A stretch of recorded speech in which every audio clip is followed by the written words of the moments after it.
ನೋಡಿಕೊಳ್ಳಬೇಕು. ಆದ್ರೆ ಯಾವತ್ತು ನೀವೇ ನಮ್ಗೆ ಹೇಳಿಕೊಟ್ಟಂತ ವಿಚಾರ, ಹೆತ್ತ ತಾಯಿಯಾದವಳು ನಮಗೆ 1ರಿಂದ 2 ವರ್ಷಗಳ ತನಕ ಮಾತ್ರ ತನ್ನ ಎದೆ ಹಾಲನ್ನು ಉಣಿಸ್ತಾಳೆ. ಹೌದು. ಹಾಗಂತ ನಾವು ಹಾಕುವಂತ 1 ಹಿಡಿ ಹುಲ್ಲಿಗೋಸ್ಕರ ನಮಗೆ ಸಾಯುವ ತನಕ ಹಾಲನ್ನು ನೀಡುವ ಪುಣ್ಯಕೋಟಿ ಅಂತಿದ್ರೆ ಅದು ನಮ್ಮ ಗೋಮಾತೆ ಮಾತ್ರ ಕೃಷ್ಣಯ್ಯ. ಗೋವನ್ನು ಪೂಜಿಸಬೇಕು ಅಲ್ವಾ? ಅವ್ರಿಗೆ ಗೊತ್ತಾಗ್ತದೆ. ಬಿಡು, ಅದು ಕೆಲಸ ಮಾಡು. ಚಕ್ರಧರ ಬಂದಿದ್ದಾನೆ ಅಂತೇಳಿ. ಇದು ಚೊಕ್ಕುಲಿದರ, ಇದು ಚಕ್ರಧರ ಬಂದಿದ್ದಾರ ಅಂತ ಹೇಳಿ ಗೆಳತಿ, ಚಕ್ರಧರ ಹತ್ರ ಯಾರು? ಅವರೇ ಕುಂಬಾರು. ಅವರಲ್ಲಿ ಹೇಳು, ನಮ್ಮಲ್ಲಿ ಚಿನ್ನ ಸುಖಕ್ಕಿದ್ದೆಲ್ಲ ಮಡಿಕೆ ಉಂಟು, ನಿಮ್ಮ ಮಣ್ಣಿನ ಮಡಿಕೆ ಯಾರಿಗೆ ಮುಂದೋಗ್ಲಿಕ್ಕೆ ಮಕರಂದ. ಕೃಷ್ಣಯ್ಯ, ಬದುಕಿನಲ್ಲಿ ಎಷ್ಟೇ ಆಗರ್ಭ ಶ್ರೀಮಂತನಾಗಲಿ ಅವನು ನೆನಪಿಡಬೇಕಾದ ಸತ್ಯ ಏನು ಗೊತ್ತಾ? ಯಾವುದು ದೇವರೇ? ಬಂಗಾರದ ಮಡಿಕೆ ಉಂಟು, ಬೆಳ್ಳಿಯ ಮಡಿಕೆ ಉಂಟು, ವಜ್ರದ ಮಡಿಕೆ ಉಂಟು ಎಂದಾಗೆ ಅಹಂಕಾರ ಪಡಬಾರದು. ಅವ ಸತ್ತ ಬಳಿಕ ಅಂತ್ಯ ಸಂಸ್ಕಾರಕ್ಕೆ ಕೊನೆಯ ಸಂದರ್ಭಕ್ಕೆ ಮುಂದೆ ಹೋಗುವುದು ಮಣ್ಣಿನ ಮಡಿಕೆ ಬಿಟ್ರೆ ಯಾವ ಚಿನ್ನವೂ ಅಲ್ಲ, ಬೆಳ್ಳಿಯೂ ಅಲ್ಲ. ಹೋಗುವಾಗ ಯಾವುದು ಬರುವುದಿಲ್ಲ. ನಾವು ಕೈದ ಸಹಸ್ರ ಕುರಿತಾಗಿ ಹೇಳಿದ್ರೆ ತಪ್ಪ? ಈಗ ನೀ ಮಾಡಿರುವ ಸಾಹಸ 1, 2 ಅಲ್ವಾ? ಹೇಳಲಿಕ್ಕೆ ಸಾಧ್ಯವಾದದ್ದು. ಮತ್ತೆ ಯಾವ್ದು ಹೇಳುವ? ಒಂದೇ ಹೇಳ್ತೇನೆ. ಯಾವುದು ದೇವರೇ?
ಬಾಗಿಲು ತೆಗಿತಾರೆ. ಹೌದಲ್ವಾ? ಹೌದು ಕೃಷ್ಣಯ್ಯ. ಅದೊಂದು ಸಂದರ್ಭದಲ್ಲಿ ಹಾ. ಕಾಳಿಂದಿ ನದಿಗೆ ಹಾ. ಗೋವುಗಳು ಗೋಪಾಲಕರು ನೀರು ಕುಡಿಯಕ್ಕೆ ಹೋದಾಗ ಹೌದು. ನೀರು ಕುಡಿದ ಗೋವುಗಳು ಹಸುನೀಗಿದವು. ಹಾ.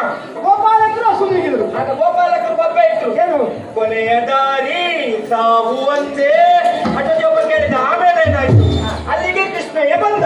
ಒಂದು ಕಾಳಿಂದಿ ನದಿಯನ್ನು ಮಡುವನ್ನು ಒಳಪ್ರವೇಶ ಮಾಡಿದೆ. ಹೌದು. ಶೋಧನೆ ಮಾಡಿದಾಗ ಹಾ. ಕಾಳಿಂಗ ಅಲ್ಲಿ ಕಾಳಿಂಗ ಸರ್ಪು. ಸದಾ ಕಾಳಿಂಗ ಸರ್ಪು ಬೆರಗಾದ್ರೇನು ಅಂದ್ರೆ ಕಾಳಿಂಗ ಸರ್ಪವನ್ನು ಕಂಡು ಎಲ್ಲರೂ ಬೆರಗಾದ್ರೇನು? ಬೆಳಗಾಗಿ ಸತ್ತಿದ್ದವರಲ್ಲ. ಹೌದು ದೇವರು. ಆ ಕಾಳಿ ಕೃಷ್ಣನ ಮಾರ್ಗವ ನಾನಿದ್ದೇನೆ. ಹಾ. ಕಾಳಿಂಗ ಮರ್ದನ ಬಂದಿದ್ದೇನೆ ಬಾಗಿಲಿದ್ದೇನೆ. ಕಾಳಿಂಗ ಕಾಳಿಂಗ ಬರ್ತದೆ ಬಂದಿದ್ದಾರೆ. ಬಾಗಿಲು ತೆಗಿರಿ ಬಾಗಿಲು ತೆಗಿರಿ ಬಾಗಿಲು ತೆಗಿರಿ. ಕೇಳಿಲ್ವಾ? ಗೊತ್ತಾಯ್ತು. ಅಯ್ಯೋ ಇವರು ಹಾವಾಡಿದ್ರು ಅವ್ರೆ.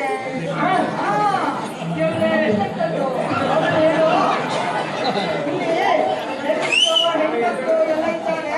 ಮುಂದೋಗ್ಲಿ ಕೇಳು. ಗೊತ್ತಾಯ್ತಾ? ಇಲ್ಲಿ ಹೆಂಗಸರು ಮಕ್ಕಳೆಲ್ಲ ಇದ್ದಾರೆ. ಹಾವಿಲ್ ಬಿಡಬೇಡಿ. ಆಡು ಕಾಮೆ ನಲಿದಾಡು ಕಾಮೆ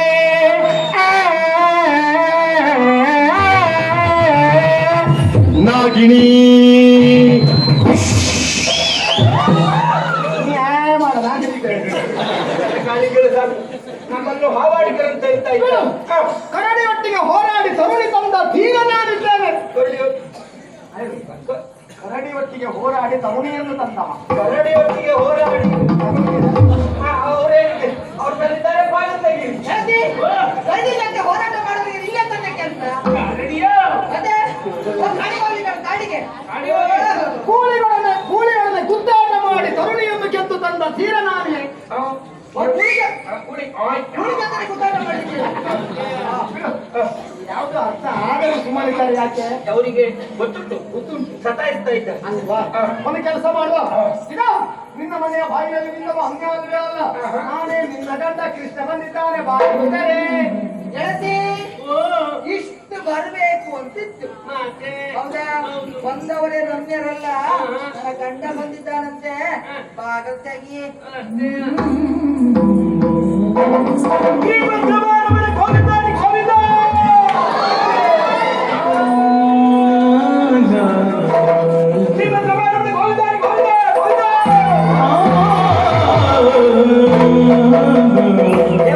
ದೇವಸ್ಥಾನಕ್ಕೆ ಹೋದಾಗ ಉತ್ತಂಡ ಪ್ರಣಾಮ ಮಾಡುವ ಸಂಸ್ಕಾರ ಸರಿ ಗೊತ್ತುಂಟ. ಹೌದೌದು. ಮರ ಬಿದ್ದಗುಳ್ಳ ಉತ್ತಂಡ ಸರಿಯಾಗಿ ಮಾಡು.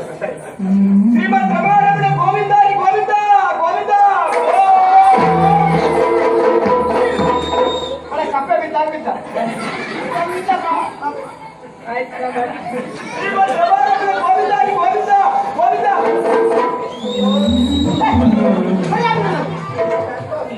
ಎಲ್ಲ ದೇವರ ಮಕ್ಕಳು ತುಳಿಗೆ ತಾಗ್ಬೇಕು. ನಾ ಇದೇ ರೀತಿ ಉದ್ದಾನ ನಮಸ್ಕಾರ ಮಾಡ್ತಾ ಇದ್ರೆ ನನ್ನ ಅಂಗಾಂಗಗಳೆಲ್ಲ ಅವ್ಯವಸ್ಥಿತಿಗೆ ಹೋಗ್ತದೆ.